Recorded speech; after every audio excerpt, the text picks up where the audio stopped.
Думаю, последнее, что приходит в голову большинству людей при слове «Таджикистан», это образ коллекционного антикварного автомобиля. Скорее «Газель» или «Копейка Жигули», не в обиду будет сказано. Но не создавайте себе стереотипы. Они на то и созданы, чтобы их ломать.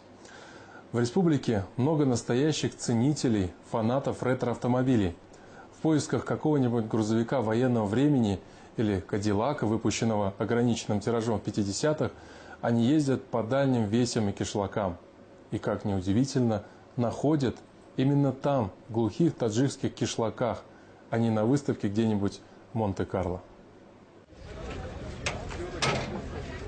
Не все вещи с годами дешевеют. На этом поле таджикские коллекционеры выставили старые автомобили. Они имеют свою цену, историю и личную характеристику. Это первая такая выставка для Таджикистана.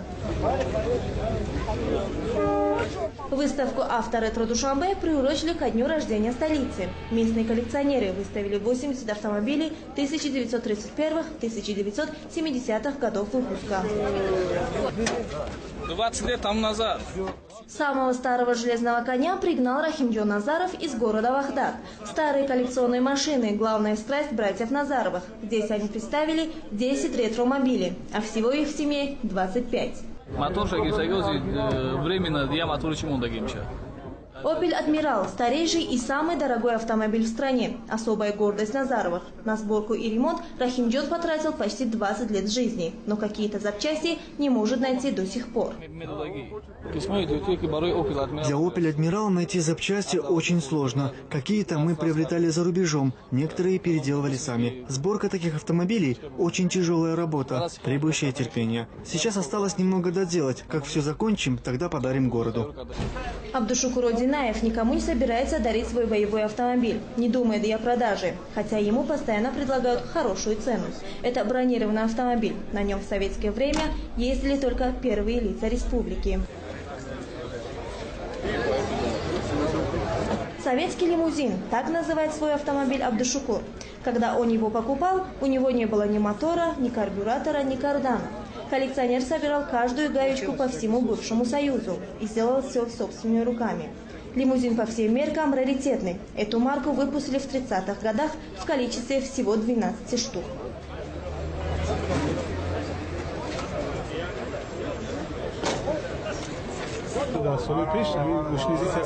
В прежние годы такие марки ЗИЛ-301 изготавливались только для правительственных лиц. Когда они выходили из эксплуатации, то их читировали и сдавали на металлолом. Я не знаю, как эта машина уцелела. К счастью, она попала ко мне. Такие машины выпускались по спецзаказу. Вот этих лимузинов было всего 12.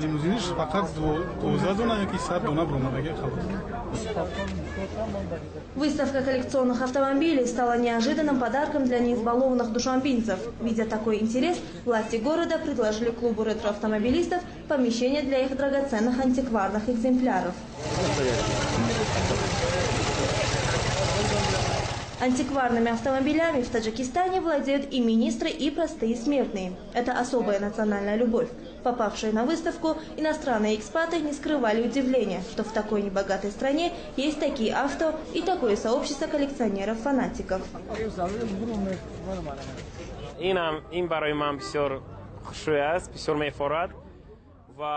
Я уже долгое время нахожусь в Таджикистане, и мне даже не верится, что здесь есть столько прекрасных антикварных автомобилей.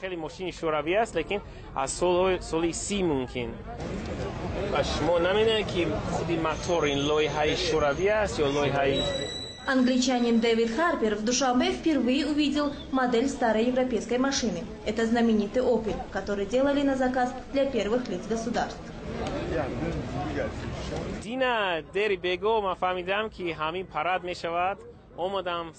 Я узнал, что состоится фестиваль-выставка, и с раннего утра стоял и ждал открытия. Лично для меня это очень интересно, потому что на выставке представлены очень старинные автомобили. Я, честно говоря, удивлен, что такие машины попали в Душанбе, и как они хорошо сохранились. Некоторые из них так шикарно отремонтированы, что, глядя на них, вспоминаешь былые времена.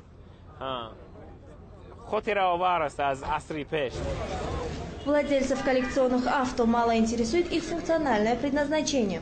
В данном случае машина как раз роскошь. Для них важнее возраст и история. Автомобиль Рустамбека Рауфова привлек всеобщее внимание именно своей историей.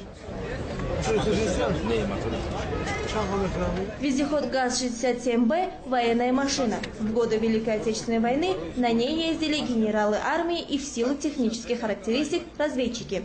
Такой больше ни у кого нет, говорит хозяин.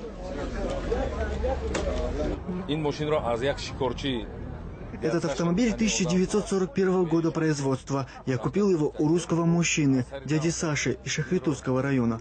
Машина была в ветхом состоянии. Я покрасил ее в заводской цвет, а запчасти купил за границей. На ремонт ушло 3 года. Над ним 1 год и 6 месяцев работали 3 мастера, а потом еще 3 мастера около 1 года и 8 месяцев.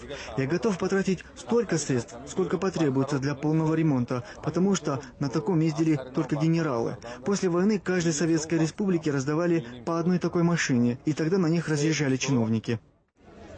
Владельцы хвастаются, что их автомобили могут стоить и $100 000 и больше. Но специалисты говорят, что пока это все же хобби для избранных. Вот и на первой выставке «Авторетро Душанбе» ни одной сделки не заключили. Люди предпочитали фотографироваться на фоне красивых машин и заглянуть внутрь.